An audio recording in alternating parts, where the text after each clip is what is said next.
Every story has them to varying degrees, but now imagine all of them in just one place. The group of people I am talking about are villains. Just like Horny Jail, I never understood how it could be a smart idea to lock the worst people up in the same place altogether, and in a way, today's webtoon further proves my point. I present to you the Executioner. A hero should never kill anyone, not even the worst of villains. Gangyu could never understand why his team of heroes lived by those words, but he tried his best to do the same, until the villain who wiped out his squad killed his brother in prison. Gangyu breaks his vow and enters Ruculus with permission to kill as the prison's executioner.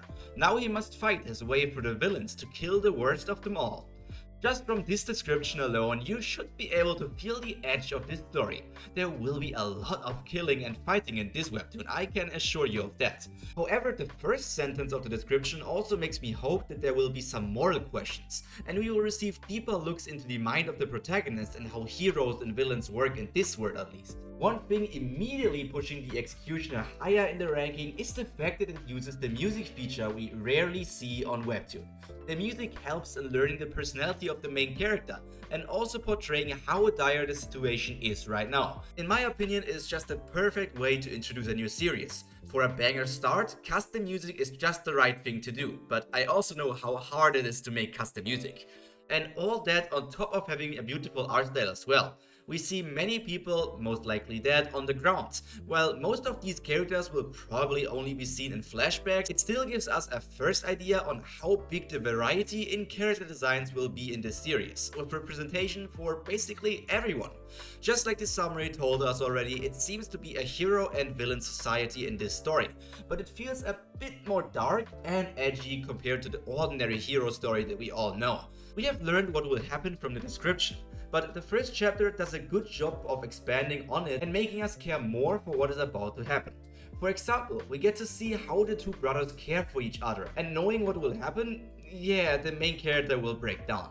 The concept of having executioners so that the heroes stay pure is interesting and totally something you could see in the real world as well. But obviously the executioners have to deal with the guilt of having killed others all the time, even if all those people were villains. I guess that means that not everyone is fit to work in the position of an executioner, but it wouldn't be a story if there weren't people unfit for their job still working in it. The villain talked about in the description and seen in the first chapter is really mental, but that makes him interesting as well. And considering the way this whole massacre against the brother of the main character went down, that makes me think that somebody from the hero's side was pulling strings to help the villain. A classic idea of having a traitor, or maybe even a double agent. So a lot of the villains who are locked in the Ruculus prison are now free of the power suppressing restraint jackets, basically turning the prison into a fortress for the villains.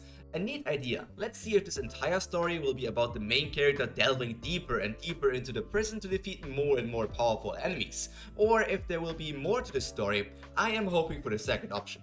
Looking at the mindset of the protagonist, the only reason he became an executioner was because legally heroes aren't allowed to kill, but, well, executioners are.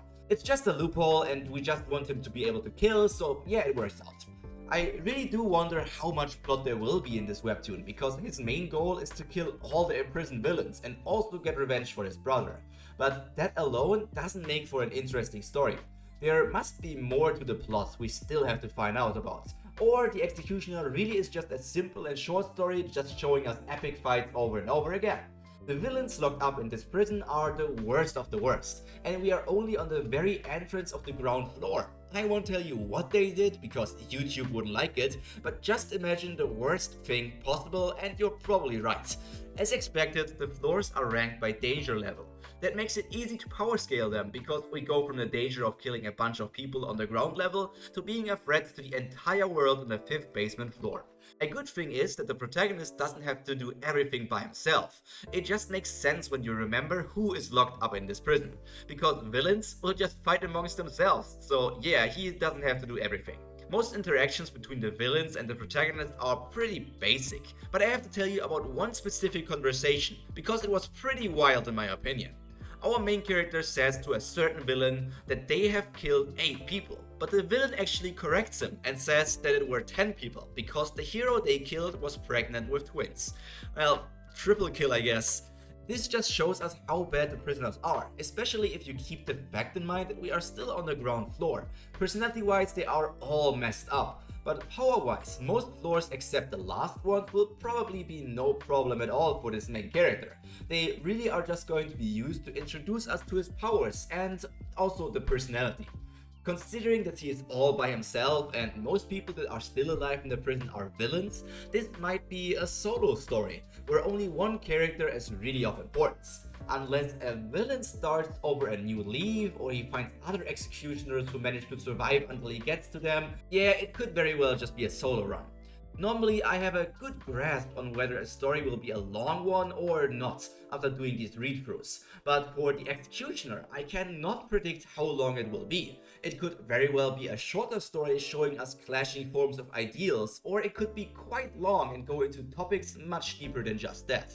As of right now, we are already starting to see some parallels between the main villain and the protagonist. One says killing feels like popping balloons, while the other says killing them just feels like crushing an egg with his fists. Not so different, even though they are hero and villain. And maybe you can guess who said which. So did the villain say it feels like popping balloons, or did the hero say that? And who said it feels like crushing an egg? I think both are pretty bad. I am more and more leaning towards the side that this won't be a simple speedrun to the bottom floor of the prison. There are also other people on the outside who will enter the prison in the future, making this all the more complicated. This new group is the reason why all of this is happening to begin with, and when they encounter the main character, the interactions will be very interesting. With them, it is also kind of funny to see that they care about the laws. Well, not the ones about killing and similar things, but polygamy is where they draw the line. The way they are talking, this prison thing could also just be the first few arcs of this story with something even bigger awaiting us after it, but we have to just follow the story to really find it out. We all knew that this specific plotline would happen. Having to save other executioners was super predictable. The question is, did perhaps in this chaos some of them switch sides already and joined up with the villains? We have to find out. With each floor increasing in danger level, we are in for some cool and memorable fights. But the villains aren't all just bronze and no brain either. Some of them expect the main character to show up and prepare for that situation. Here we also get the first antagonist, who will probably be there for a bit longer than one single chapter, probably like 2. And she is also a first test to see how mentally unstable the readers of the story are. I've already seen some of the comments say, why can we forgive the hot ones?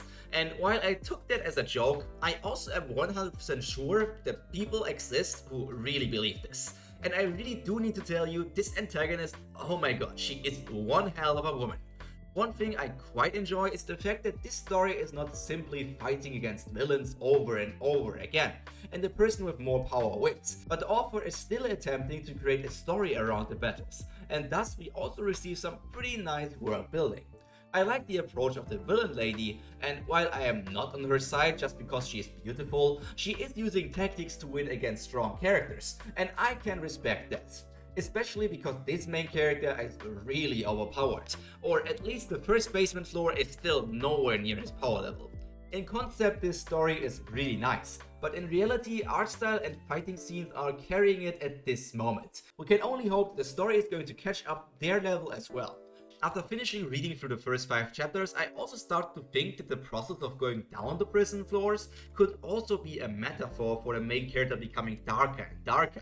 You could say more villainous. And that creates the question if the main villain will climb up through the dark prison, and maybe they could change positions at the end of the story. The hero turning into the worst villain ever seen, and the villain that could threaten the entire world changing into a heroic world savior.